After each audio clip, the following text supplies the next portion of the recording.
किसान भाइयों, अगर आपकी गेहूं की फसल 60 दिन के आसपास है, यानी कि गेहूं की फसल में बालियां निकलने से पहले की अवस्था अगर है, तो साथियों इस टाइम के ऊपर थोड़ा सा ध्यान दे करके, थोड़ा सा दिमाग लगा करके गेहूं की पैदावार को बढ़ा सकते हो आप। वो भी ज़्यादा खर्च आपको बिल्कुल नहीं करना है। तो इस वीडियो में हम इसी टॉपिक के ऊपर बात करेंगे कि गेहूं की फसल में बालियां निकलने से पहले हम ऐसा क्या कौन सी खाद दें, पौधे को किस प्रकार से दें जिससे कि गेहूं की पैदावार बढ़ जाए।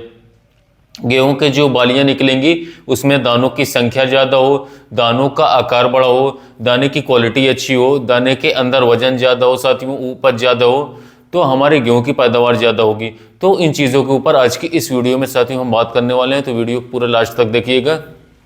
तो सबसे पहले हम बात करें कि गेहूं की फसल में बालियां निकलने से पहले कौन कौन से पोषक तत्वों की ज़रूरत होती है, हमें उसको कैसे दें, और इसके साथ साथ ये पोषक तत्वों को देने का काम क्या करेगा फसलों पर। तो गेहूं की फसल में इस समय पर दाने के विकास के लिए साथियों जो पोषक तत्व सबसे ज़रूरी होते हैं हमारे, वो पोषक तत्व अब हमें इस समय पर फसलें को देनी है, गेहूं को देनी है। तो सबसे बढ़िया तरीका ये है कि हम स्प्रे के द्वारा खाद को प्रयोग करें, पोषक तत्वों को गेहूं की फसल को देना। तो अगर हम बात करें पोषक तत्वों की, तो इसमें फास्फोरस है, पोटाश है और इसके साथ साथ बोरॉन है। ये तीनों पोषक तत्व साथियों इस टाइम के ऊपर सबसे बढ़िया काम करेंगे हमारे गेहूं के अंदर। अगर हम बात करें इनके क्या काम होते हैं पौधे में इस टाइम पर, तो फास्फोरस का काम होता है तने को मजबूत करना, दाने का साइज बढ़ाना और इसके साथ साथ दाने की संख्या में बढ़ोतरी करना। यानी कि अब जो गेहूं के अंदर बालियां गाभे के अंदर तैयार हो रही है, तो उस बाली के अंदर दानों की संख्या अभी से ही बढ़ेगी। जब गेहूं से बालियां बाहर आ जाएंगी तो उसके दानों की संख्या बाद में बिल्कुल नहीं बढ़ा सकते हम। इसलिए साथियों इस समय पर फास्फोरस का स्प्रे करना है, यानी कि डीएपी का या फिर कोई ऐसा एनपीके जिसमें फास्फोरस हो, उसका स्प्रे हमें करना है। तो इसके क्या काम होते हैं ये हमें जान लिया है। अब हम बात करते हैं पोटाश के। तो साथियों पोटेशियम का जो काम होता है इस टाइम के ऊपर, वो दाने की क्वालिटी को बेहतर करता है, दाने के अंदर चमक लेकर के आता है, दाने का वजन बढ़ाता है। ये काम होता है हमारा साथियों पोटाश का।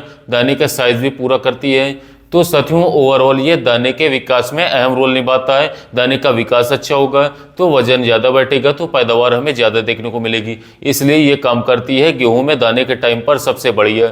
साथियों बोरॉन का क्या काम होता है इस टाइम के ऊपर, तो बोरॉन का काम होता है बीज का विकास करना, यानी कि दाने के विकास में सहायता करना।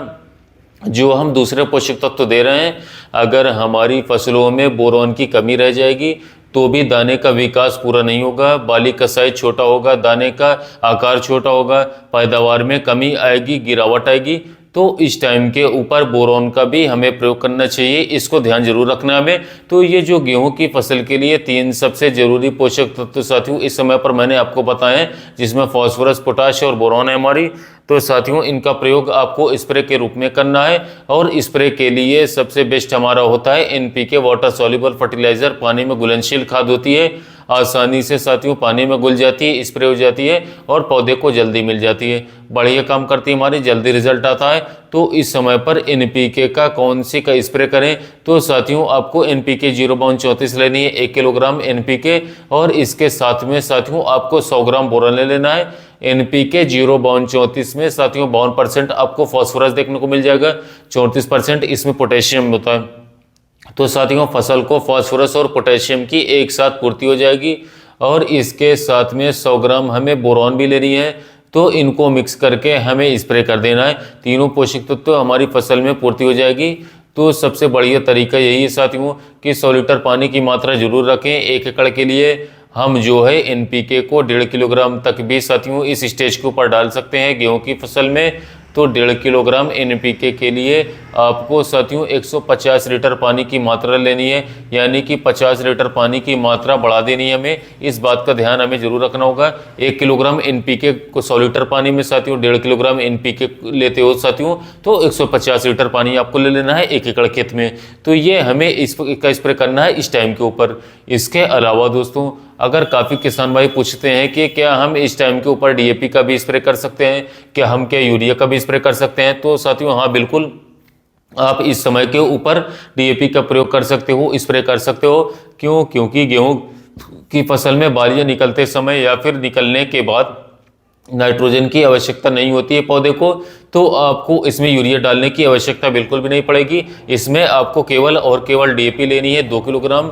इसको शाम के समय भिगो करके रख देना है और सुबह या फिर दोपहर में अच्छी धूप निकलने के बाद में इसको किसी कपड़े में छान करके 100 लीटर पानी के साथ मिला करके साथियों 1 एकड़ में आपको स्प्रे कर देना है। 2-20 का बढ़िया रिजल्ट आपको देखने को मिलेगा। फास्फोरस की पूर्ति हो जाएगी पौधे में, तो बढ़िया काम करेगा। डीएपी का स्प्रे भी आप कर सकते हो फास्फोरस की पूर्ति के लिए। तो किसान भाइयों, इस समय पर आपको इस स्टेज के ऊपर साथियों गेहूं की फसल में इन पोषक तत्वों की पूर्ति कर देनी है स्प्रे के द्वारा। कौन सी स्प्रे में खाद यूज करनी है वो हमने आपको बता दिया, क्या बेनिफिट होंगे वो भी हमने जान लिया।